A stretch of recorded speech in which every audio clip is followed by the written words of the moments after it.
Watch this.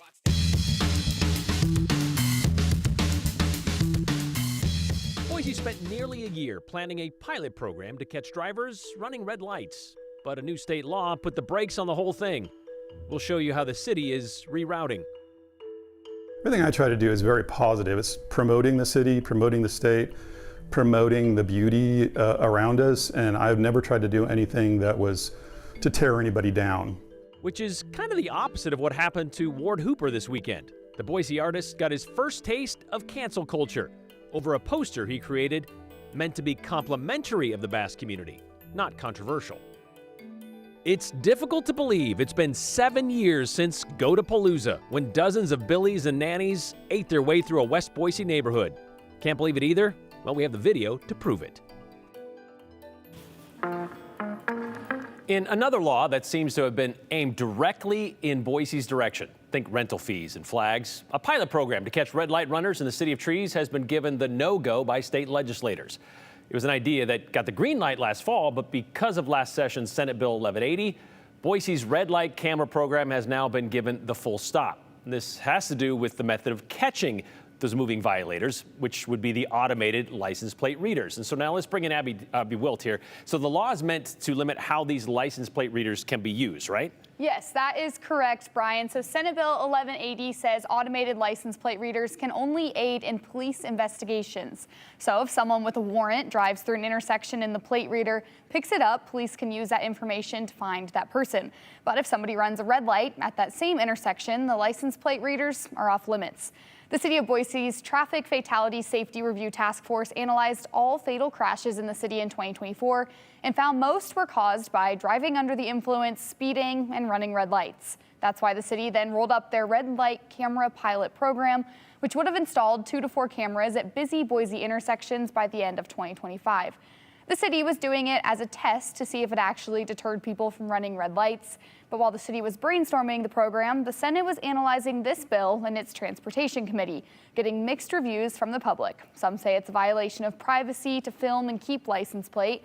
Others, like the City of Boise, say it's a program like this isn't a violation of privacy, but rather another way to keep Boise safe on the roads. What this Senate bill does is it puts some best practices or some guardrails on the use of the technology as it relates to what it can be used for and what it can't be used for. And so we see some issues here because it limits our law enforcement from being able to use some of this technology to actually address reckless driving that doesn't result in a crash or results in a misdemeanor.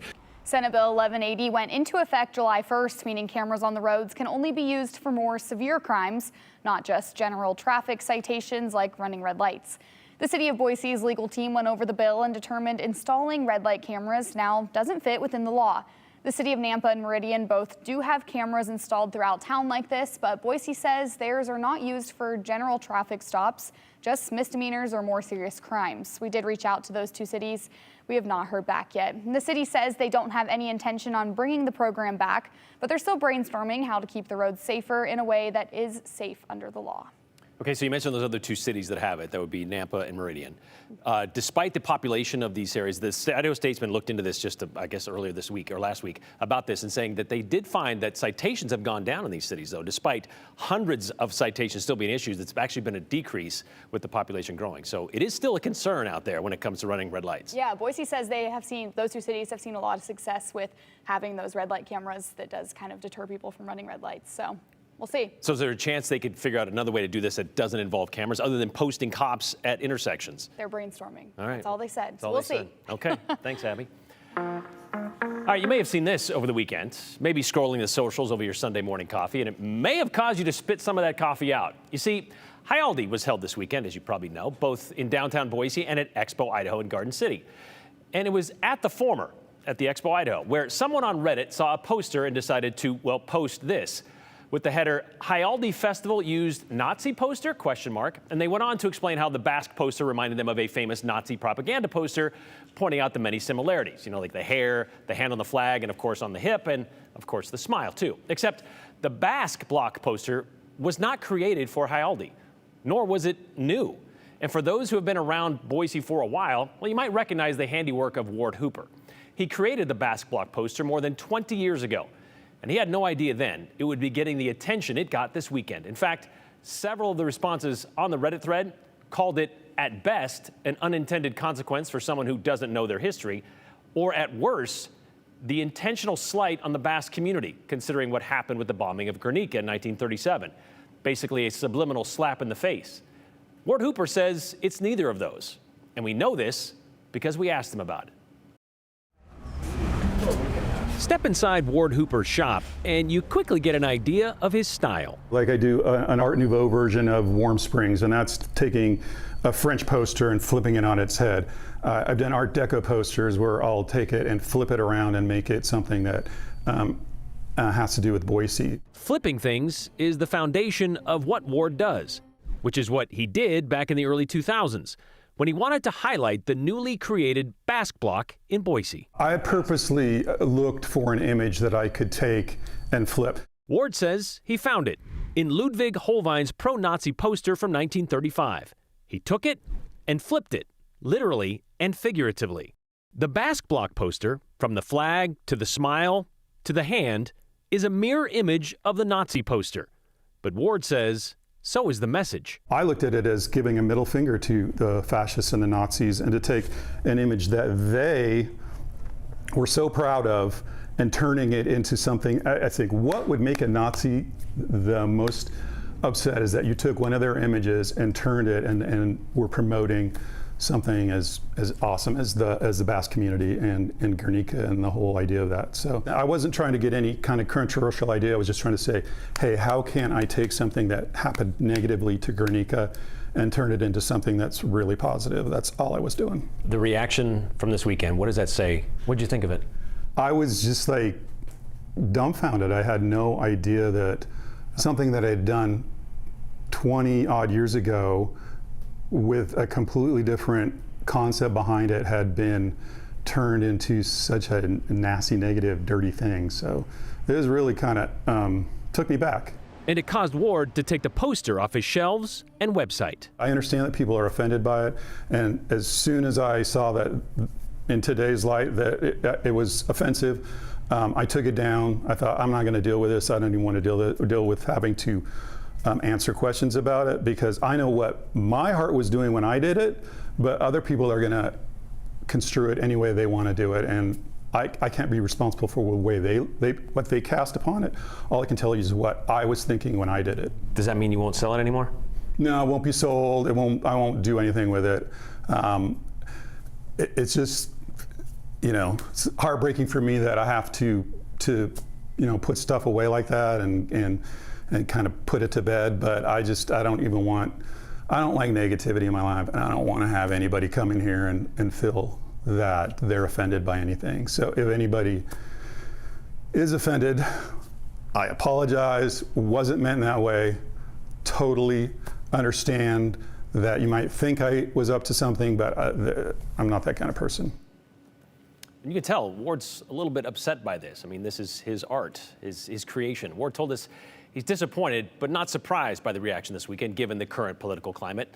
When he made that poster 20 years ago, more than 20 years ago, he made it clear his intentions then. Nobody had a problem with it or even said anything about it. Ward admitted he's not a social media guy, so he only knew about the controversy after he received a couple of harshly worded emails. He said he responded to those almost immediately. And when he explained the inspiration of his poster to the people who emailed him, Ward says they were quick to understand and to appreciate his perspective, which is kind of what Ward hopes most people would have done in the first place. Just ask. If you have a question, you're curious, ask. Too many people jump to conclusions, he said, without seeking to understand, which is kind of the problem with social media anyway, or maybe our modern day culture in the first place. All right, if you're of a certain age or a certain generation, you're likely used to handling, real paper checks. You get one in the mail, you sign the back, you take it to the bank. But these days, the trip to the bank is almost as outdated and antiquated as writing an actual check. And getting a check in the mail, forget about it. Unless you're one of the more than 500,000 people who still get their Social Security checks sent to their house. If you fall into that category, you might need to come up with another reason to walk to the mailbox, because the Social Security Administration says it is ending paper checks for good this fall. Starting September 30th, all payments will move to the electronic mode only. Not a drastic move since 99% already do the direct deposit or debit card option, but there's about 521,000 who don't. And if that's you, well, this won't be your only reminder. Coming soon, of course, being sent to your mailbox, will be instructions on how to choose the option that you choose. Several reasons for this change. Direct deposit or debit cards are faster and safer than paper checks in the mail, which the SSA says are 16 times more likely to be stolen. It's also cheaper. A paper check costs the government about 50 cents to send out versus the 15 cents for an electronic payment. So that's a savings of more than $2.1 million a year, which could be used to make up the difference in how much smaller your Social Security check might be in 10 years.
Well, back in 2018, remember that, pre-pandemic? The whole world was a different place. Well, a West Boise neighborhood woke up to some unexpected visitors. A herd of goats was wandering from lawn to lawn, eating everything in sight. The whole thing captured the attention of the world, earning several nicknames, including the Great Goat Invasion, Goatapalooza, even Goat-apocalypse, if that's a word. I don't think it is, but for Joe Paris, it was also known as a once-in-a-lifetime opportunity and today's 208 Redial. They kind of just took over the neighborhood this morning, which was fun. This morning, 118 goats showed up to Summerwind Drive in Boise, hungry for breakfast. Mayhem. A ton of goats got loose. I don't know how, but it's pretty awesome. And very quickly, the rumor of a goat invasion spread through the neighborhood. When we walked around the corner, we didn't realize how many goats there would be. Dozens of people rolled out of bed to find the front lawn buffet open for business. They ate a lot. They kept moving back and forth. They kept jumping up to eat from the trees, and they mowed almost every lawn. Some neighbors were okay with the free yard work, but not everyone. I don't like it because they're eating my grass right now. But most agreed. The sight was worth the price. It's quite funny, and they're just everywhere. And most also agreed on another thought. I was very confused. Where did the goats come from? We were in the process of getting up and getting ready, and he said, "Oh, we got goats out, so it's time to go." So out the door we went. Kim Garbika and her husband Matt are the owners of this gang of goats. As a part of their land management company, We Rent Goats. As you guessed it, they rent out goats to eat up land. Today, though, that land wasn't eaten as planned. So this morning we were over on one of the stormwater retention ponds just about a block away, and they managed to break through the fence and go on a little adventure to meet the neighbors. One phone call later. Hey, this is the police department. When are you going to be here? They were on their way. It's just so unusual, so you can't be too unhappy about it. With the help of the neighbors. All very helpful, willing to kind of stand and create a human wall as we got them over to the ramp so we could get them on the trailer. The adventure goats were on their way back home. This is completely random. How did they even get here? Where did they come from? I'm going to remember this. So there you have it. After a memorable morning, to say the least, these new kids on the block are now loaded up in their trailer and headed back home. The neighbors back inside, and life goes on as usual here in Boise. Reporting from Goatapalooza 2018, Joe Paris, Idaho's News Channel 7. That was a young Joe there. And as you might imagine, that story went viral across the internet, picked up by several national news outlets, including the New York Times, Washington Post, NPR. Matt and Kim's company, We Rent Goats, well, they're still going strong. We reached out to them today to see if they've made any changes since their goats got loose back in 2018. We have yet to hear back. Maybe they made some changes, so they don't. Again, still waiting for them to give us a call back. The website for We Rent Goats says they serve farmers, ranchers, and homeowners across southwestern Idaho. No job is too big, they say. And apparently no front yard is too small.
It is a really beautiful August afternoon. What a way to kick off the work week. From Boise out to Twin Falls, clear skies, breezy winds, yes, but temperatures so comfy. We're in those low to mid 80s across the Snake Plain right now. Low 80s in Sun Valley, but look at McCall, 64 degrees. About an hour and a half ago, McCall was just in the upper 50s. You can see those storm clouds bubbling up off in the distance. So we do still have active weather continuing as that disturbance that kicked things off yesterday with that cold front continues to roll across the area. So we're seeing some unsettled weather weather over the central mountains. This is what we're really watching, though. Over the last 30 minutes or so, this storm was warned severe in the last 30 minutes. That warning has expired, but still, if you're in the Weiser area, you look off to the west, you'll likely see this storm coming at you. So if it holds together for another 30 to 45 minutes, Weiser, you may be dealing with some 40 to 50 mile per hour wind gusts. The storm is producing penny-sized hail and areas of blowing dust, also a concern as that storm rolls through. So eastern Oregon, really the prime focus for storm development for the next several hours as this system continues to swirl off to the northeast, but can't rule out a spot shower or rumble of thunder even for the Treasure Valley, mostly west of Boise. I think for the Boise area, the rest of our Monday evening is quiet, a little breezy, some clouds coming and going, but all in all, a really lovely Monday. Those temperatures hovering right around 80 through about 8 o'clock tonight. After sunset, we slowly slide into those 70s. Look at this, by the way, 9:03 sunset. So this week, the last couple days of those 9 p.m. sunsets, then we'll start seeing them in the 8 o'clock hour by the middle of the week. Looking ahead to tomorrow, that stormy weather over and done with as that system exits off. We have abundant sunshine, highs reaching for 90, so a warm up already setting in tomorrow, but still that is very pleasant for early August. Across the Treasure Valley, we'll see those highs around 90 with lots of sunshine tomorrow. We'll wake up to cool temperatures in the Magic Valley, but warming into the mid 80s for Tuesday afternoon. Low 80s for Haley and Fairfield, and then mid 70s with sunshine for McCall and Stanley. So a really pleasant Tuesday. Temperatures will inch up even further on Wednesday, a couple more degrees. That will end up being our warmest day of the work week with a high of 91. Then a dry cold front comes in on Thursday. That will whip up the winds again, may send some active weather to our northern mountain zones, but otherwise not a lot of activity from that system except a refreshing cool down by Friday, down to 83 degrees to wrap up the work week. Then heading into the second weekend of August, another warm up on the way. We're back into the 90s by Sunday, but all in all, a really comfortable week. Big progress has been made on the new park at Expo, Idaho. Plus, after their season ended in the college football playoff 8 months ago, the Boise State Broncos will once again begin this season as a top 25 team. Here's Tracy Bringhurst with the 411. Lori Vallow Daybell's only living son is finally talking about his mom's crimes.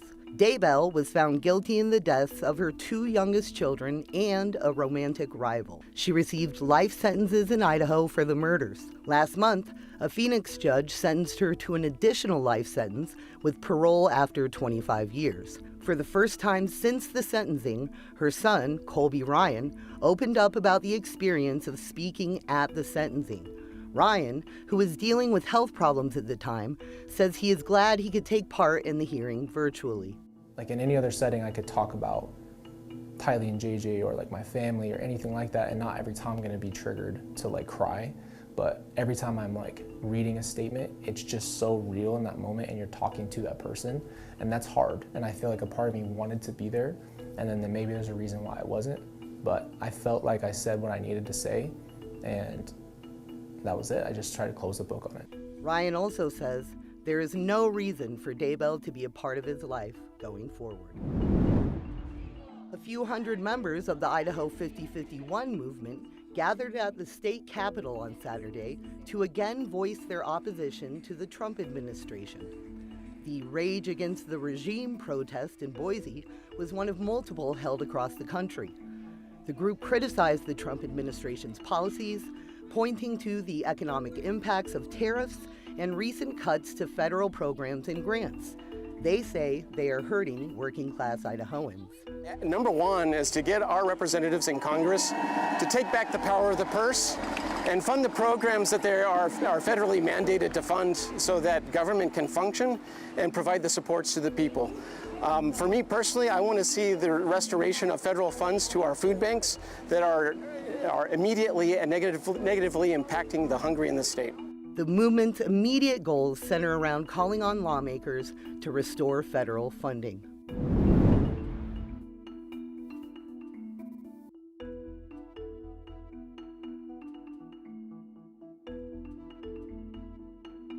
A new bridge has been installed at the construction site of the new park at Expo, Idaho. The bridge is the latest installment at the park. The park will replace the former Le Bois racetrack and will be located near the intersection of Glenwood Street and Chinden Boulevard. Once completed, the park will feature nature-based experiences along the Boise River, as well as an outdoor recreation area. The park is expected to be completed by next year. The Associated Press officially released the preseason coaches poll rankings today, and the Boise State Broncos have cracked the top 25. The Broncos are checking in at number 25 on the list, voted on by the coaches of college football. The Broncos are the only Group of 5 team to make the list. Boise State hasn't been ranked in the preseason coaches poll since 2018. The Broncos ended the 2024 season ranked number 9 in the same poll. That's the 411. I'm Tracy Bringhurst.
Wrapping up today with this comment from Chuck in Boise. Our Republican legislature is so out of touch, they seem to want to allow bad drivers to not be accountable. Those bad drivers could change their selfish behavior before they kill somebody. Meanwhile, this one from Craig in Caldwell says, how about putting some of those cameras on the freeway to get those reckless drivers? We talked about this when we did the red light running story at State and Glenwood. Aside from just parking a cop car there, it's hard to catch people running red lights or doing the reckless driving. They have to be seen doing it, so that's kind of the tough part. Social Security checks are based on lifetime earnings, not the number of checks mailed to recipients. This has to do with, well, a report out that says by 2035, those checks will only be about 83% of full limits. So unless something happens. Continue with us and watch free now on the KTVB Plus app everywhere you stream.